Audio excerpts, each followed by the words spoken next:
everyone, Niklsun here, and welcome to Coming Soon Movie News with Niklsun. I'm your host, and on this show, every Monday, Wednesday, and Friday, we'll be going over all of the day's movie news, as well as going over what it means for the production in general, such as casting decisions, trailer announcements, director announcements, things like that. So, without any further ado, let's get started with today's Hot Topics.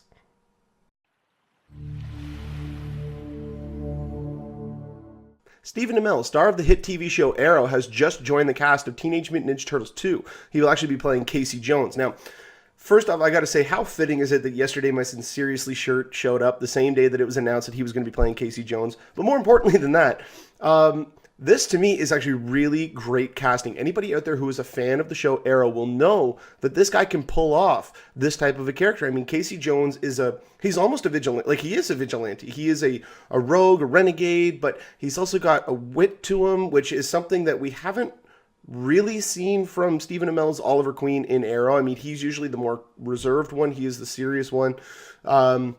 Usually you get, characters like Diggle or Roy, or even actually Felicity is really the biggest comic relief on that show. But still, Stephen Amell joining this cast to me is great, only because he not only is an actor who I think can play this role, but he has a lot of geek cred because of Arrow. Now, this shows, in my opinion at least, that the filmmakers behind Teenage Mutant Ninja Turtles that was a movie, by the way, that I did actually really enjoy. You can go back and watch my review of it, where I just talked about how it did exactly what it needed to do. It wasn't a great movie, but it was fun. It was entertaining. It had really cool action sequences. The characters were realized properly. They just could have focused more on the Turtles. Now, with the sequel, we know we're getting Casey Jones. They've already officially announced we're getting Bebop and Rocksteady joining the cast for the sequel. We still have no idea who's going to play them, but to me, I don't know if we need somebody physically imposing to play those characters, because normally most likely they're going to be shown as motion capture. So you can put look, they got Jamie Bell, a really scrawny guy, to play the Thing in the Fantastic Four, because he's a great actor. So as long as they go that route, then I have no problem with this. I don't think they're not going for Oscar caliber or anything like that.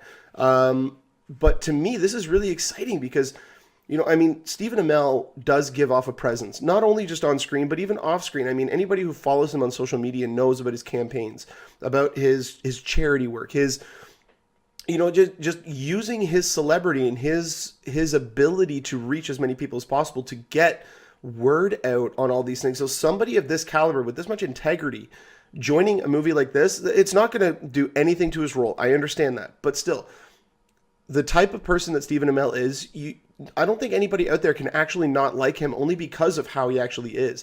You might not like his interpretation of Arrow, and that's completely fine, but looking at the type of individual that he is, he's just a really great person. And so him joining this movie, I'm really excited. When I first heard that, I thought it was an early April Fool's joke, but then it officially was confirmed. So I am on board with this. I mean, we know for a fact that the character is going to be a love interest of sorts to April O'Neil. That was how he got the role. He tested the best against Megan Fox in the screen test. So I'm on board with this 100%. It'll be really interesting to see who they get as Bebop and Rocksteady. We know that Will Arnett is going to return. There have been musings of William Fichtner returning. I do believe that he will return. But does that mean we're going to be getting Shredder again? I mean, I don't know, because for those of you who don't know, originally in the Teenage Mutant Ninja Turtles reboot, William Fichtner was playing the role of Shredder. And due to all of the online feedback and the negativity that came with that, they ended up going in and reshooting those scenes and adding in that character, which was basically the original Shredder, the actual Shredder. So I don't know if maybe because... Minor spoiler alert for those of you who have not seen Teenage Mutant Ninja Turtles. When Shredder fell off that building and landed on the concrete, we still don't know if he's still alive or not. I mean, I think he was moving a little bit, so maybe he is still alive. We still don't know. But there are no story details available for the sequel outside of the fact that we are getting Bebop and Rocksteady. Casey Jones obviously is going to be a major player in the movie, which I'm excited for, and I cannot wait to see Stephen Amell's performance as this, because we've seen him as a vigilante in Arrow. Now we're going to see him as a vigilante with a little bit of a quick wit. And so I'm really excited for that. I'm on board with this. The movie's going to be directed by Dave Green, and it is scheduled to open as of right now on June 3rd, 2016. My only negativity about this sequel is it's reportedly going by the subtitle Teenage Mutant Ninja Turtles 2 Half Shell. I there's nothing, again, we still don't know the story, but there's nothing about the story that would mean, or that would need the film to be titled Half Shell. I mean, they already said, Will Arnett's character said in the first one, he's like, turtles with a half shell, or heroes with a half shell. So, I mean, I hope that's not the case. I hope they don't call it that. But as it stands right now, the movie's going to be opening up on June 3rd, 2016. What do you guys think of Stephen Amell joining the cast? Are you excited about it? Are you trepidatious about it? Do you not like him all that much? Do you think that he's a bad fit? Let me know in the comment section below what you guys think. And if we do get more information about this topic, then I will definitely update you guys on here.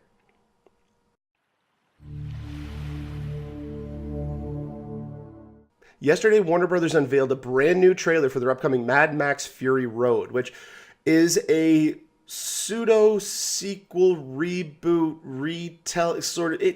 It's not a reboot. It's not necessarily a sequel, but it takes place, I believe, in between Road Warrior and Thunderdome.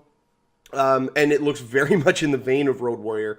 Holy hell, does this movie look off the wall crazy. I mean, from everything that I've heard about the film, this is going to be a non-stop action romp. Like, I mean, just a big adrenaline rush. Now, you get that from the trailer. I mean, the trailer is just so... I don't even know the word to use. It's just crazy. It's adrenaline filled. It's exciting. It shows you all these amazing action set pieces, which if they could do it practically, they did. I mean, save for the giant firestorm, and when you see actual bodies flying through the air and smashing off things, pretty much everything else in this movie is practical. I mean, it looks incredible. And this just brings me back to what I talk about all the time. Practicality brings that much more entertainment to the film, because I don't know if it's just that there's actual stakes, but excuse me, but it adds that extra sense of fear almost, or just, again, adrenaline, for lack of a better word, adrenaline. I mean, just looking at the different sequences in this film and looking at the villain and how the villain is going after this group who's led by Charlize Theron, because he has kidnapped his property, who are his female slaves. It's just absolutely incredible. Like the actual synopsis of the film is this: haunted by his turbulent past, Mad Max believes the best way to survive is to wander alone. Nevertheless, he becomes swept up with a group fleeing across the wasteland in a war rig driven by the elite Imperator Ferocia. They are escaping a citadel tyrannized by Immortan Joe, from whom something irreplaceable has been taken. Enraged, the warlord marshals all of his gangs and pursues the rebels ruthlessly in a high-octane road war that follows. So this, just looking at this shot right here, the shot where the guy's playing the guitar, the flamethrower comes out. Now, this supposedly is going to be a major action set piece in the movie, although I don't know where this is going to fit, because the movie just looks like it's one long continuous action scene. But with this trailer, you are able to kind of pick apart where certain segments of the movie are going to take place. For instance, the giant firestorm action sequence, where it's like a fire sandstorm type thing, that is most likely going to take place within the first half of the film. It may very well take place near the end, but I do believe it's going to take place within the first half. I think that's their first introduction to dealing with these guys. But no, I mean, just again, the amount of practical effects. Tom Hardy looks just like a young Mel Gibson. I mean, well, not just like him, but he's embodying that character. He's believable as that character. Now, I've been reading a couple of comments on some fan sites, and a lot of people are complaining. They're trying to find little things to complain about. And some of them are like, oh, he doesn't sound Australian. And then you get people commenting below. They're like, actually, I'm from Australia. There's a lot of people who sound like that. So just stop your roll. He doesn't sound like, Steve Irwin, which is like a stereotypical Australian accent. So, I mean, I don't have a problem with that at all. I like the fact that he's most likely not going to talk a lot throughout the film. Maybe a lot of it is through voiceovers where it's just like in his head. But Charlize Theron, from what I've been told, is the absolute best part of the film. She nails it, knocks it out of the park. I'm just so excited to see this movie because we haven't seen a movie like this in a while, where it's reinvigorating an older franchise, but it is a hard R. Like, this is going to be incredibly violent. There's going to be a lot of swearing. There's most likely going to be a little bit of nudity, and it's very rare for a studio to greenlight a film like this with a big budget, with unknown whether or not it would actually make its money back, allowing the filmmakers to go back and reshoot a considerable section of the film, because that's what they had to do. This movie was shot back in like 2012, I think, or 2011. I think late 2011, early 2012 is when they started. And then they had to go back for major reshoots. So the last time that happened, we got World War Z, which the reshoots severely helped the movie. So this, from what I'm told, is going to be one hell of a kick-ass film. I'm excited for it. And if you guys weren't already sold on it, the icing on the cake, it has now been confirmed. The Batman v Superman Dawn of Justice trailer will be debuting in front of Mad Max Fury Road on May 15th. So we now have an official release date for the trailer. I personally wish that they would have waited until Comic-Con, because now we're at a point now where they're going to have to start rolling out every few months. They're going to have to start rolling out new footage to entice the fans. And if you release a trailer too early, that increases the chances you're going to have to give away footage you originally wanted to keep close to the vest. You wanted to hold off until people actually saw it. So I'm still excited to see it. I don't know anybody out there who's not going to be excited to see it. I just know that when we do get it, I hope it is more than what was shown at Comic-Con last year. They have had almost an entire year to comprise a little bit of new footage. I don't want a lot more. Just a little bit more. Maybe show that same scene and have like a 30-second montage at the end of a few little action scenes, and then save the second trailer to introduce all the members of the Justice League. They could do that. So it all depends on what their interpretation of what they need the trailer to be. But the fact that it's being attached to Mad Max Fury Road, which already looks insane, I'm excited. It just gave me another reason to go and see it. The movie's going to be opening up on May 15th, so we got just about a month and a half until it opens. If we do get more information about this topic, I will definitely update you guys on here.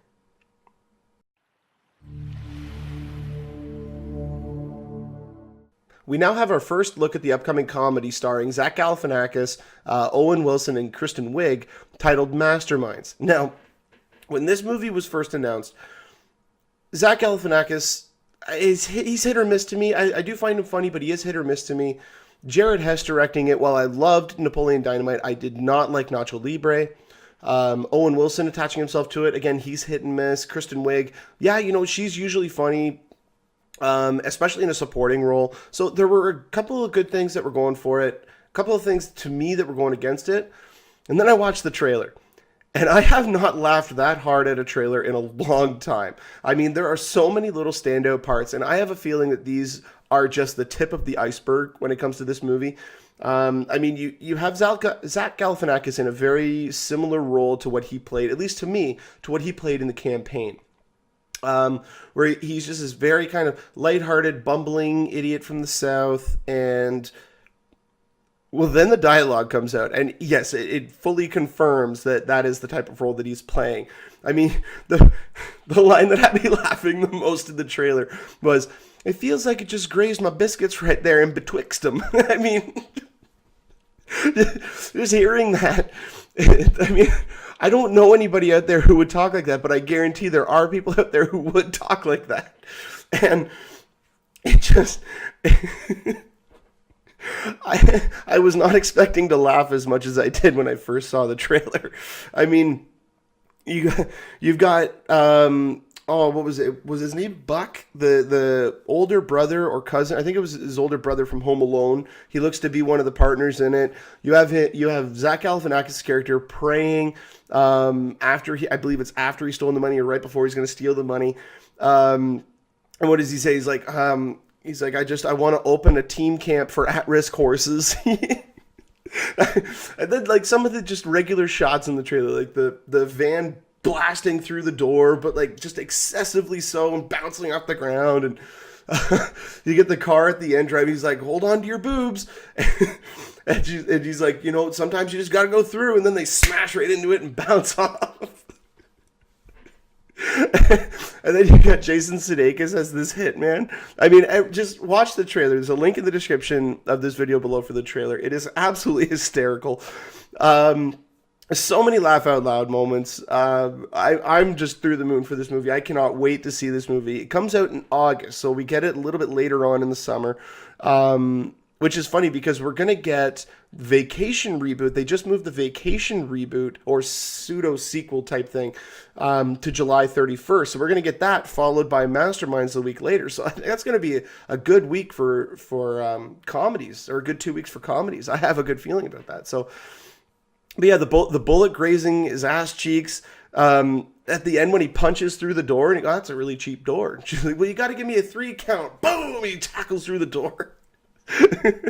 I mean, this looks like it's hitting on all cylinders. I cannot wait to see this movie. The one thing that I hope, and I don't believe this is true, but I hope that there are a hell of a lot more funny, laugh out loud moments than what we've just seen in this trailer, because this has the makings of being a great, great comedy. I'm on board with it. I am down for it. It's directed by Jared Hess, who did Napoleon Dynamite, and that is one of the great classic comedies. I mean, it is a special kind of comedy because there are a lot of people out there who don't like it. The comedy just didn't work for them. I was one of those people when I first saw it, because when I first saw it, I thought, this is a stupid movie. And then I watched it a couple more times, and every time I watched it, it got funnier and funnier and funnier. You know, like Uncle Rico saying, "I bet you I could throw a steak over the mountains." I mean, I'm excited for it. The movie's going to be opening up on August 7th. Let me know what you guys thought in the comment section below. Did you laugh out loud as much as I did? Or did it just not hit you at all? Let me know in the comment section below. The movie opens on August 7th. If we do get more information about this topic, I will definitely update you guys on here.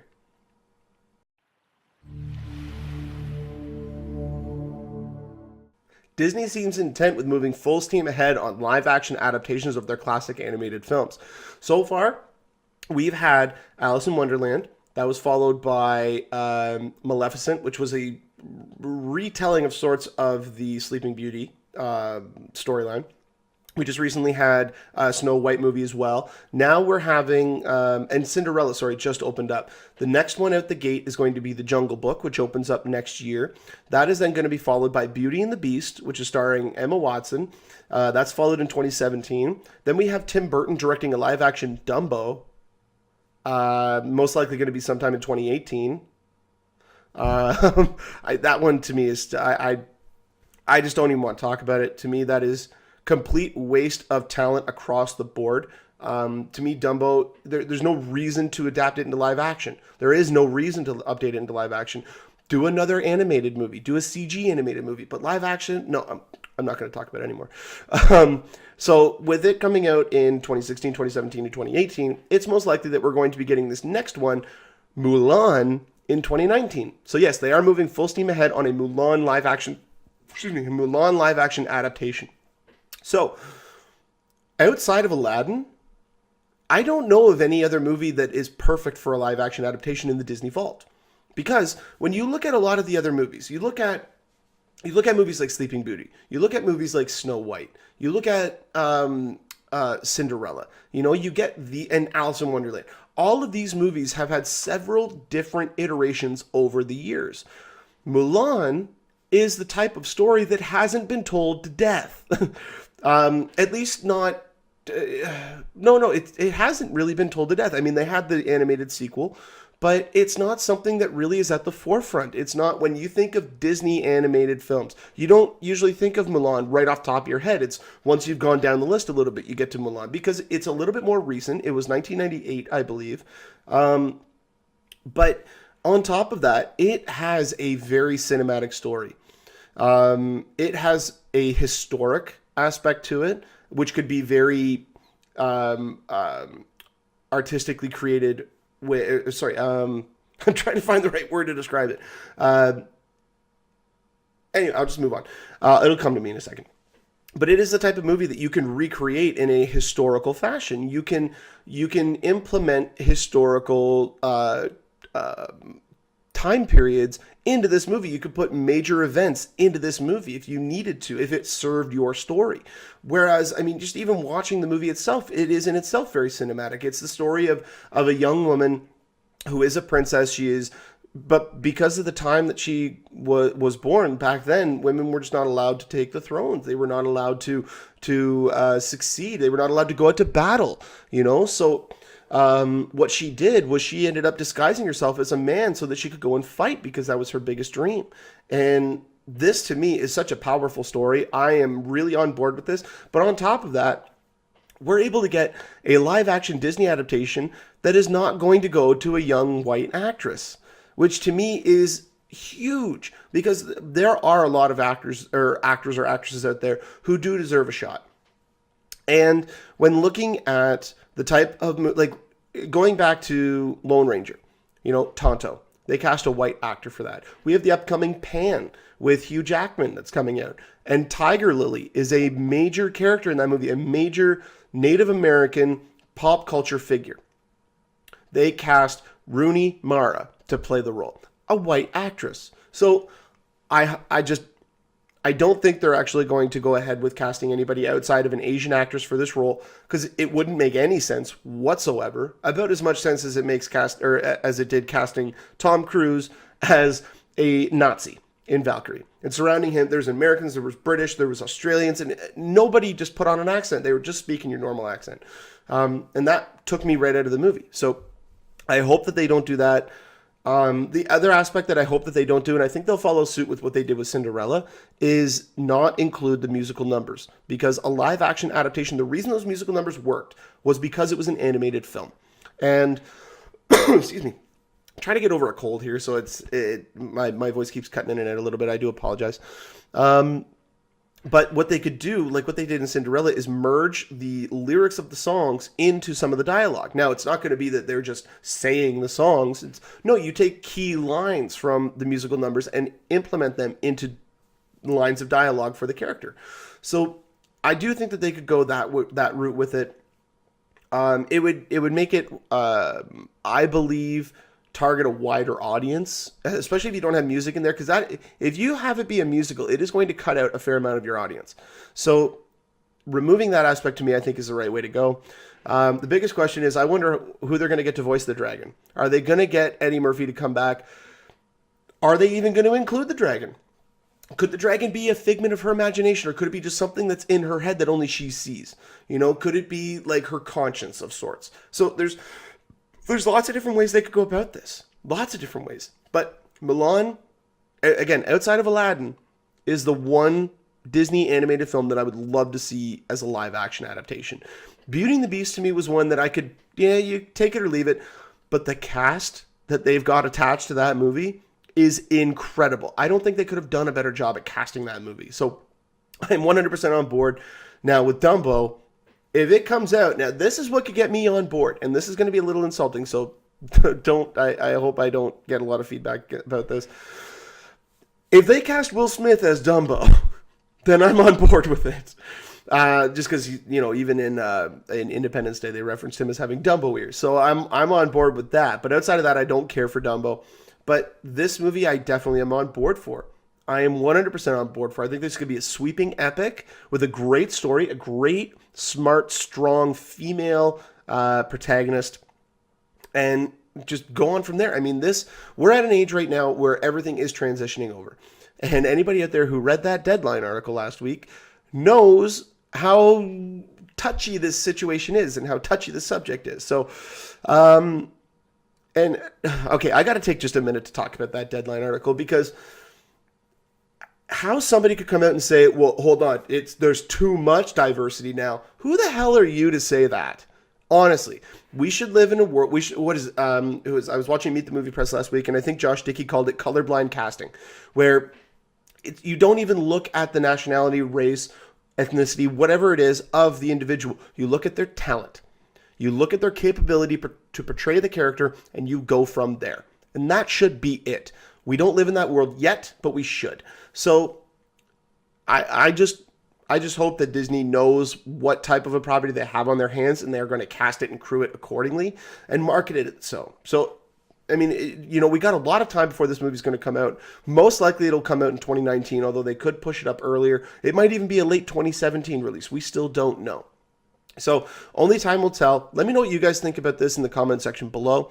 Do you think Mulan is the right way to go with the live action adaptation? Do you think there are other properties you'd rather see instead of Mulan, or at least before Mulan? So let me know what you think in the comment section below.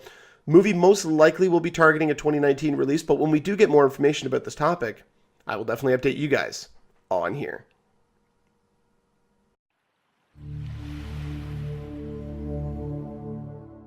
Well, that'll about do it for this latest episode of Coming Soon Movie News with Niklsun. Thank you so much for watching. You guys have been a great audience. Go ahead and click that subscribe button there in the bottom corner. You can get updates whenever a new video is posted. You can also follow me on Twitter at Niklsun, Niklsun, for all of your movie updates. And also give our Facebook fan page a like at facebook.com/movie news with Niklsun. If you ever have a topic or question you'd like to have talked about on the show, go ahead and put a comment in the comment section of this video, or you can email me at movienewswithniklsun@gmail.com. And on every Friday episode, I'll try to get to as many as I can. But until next time, you guys enjoy the rest of your day. Take care.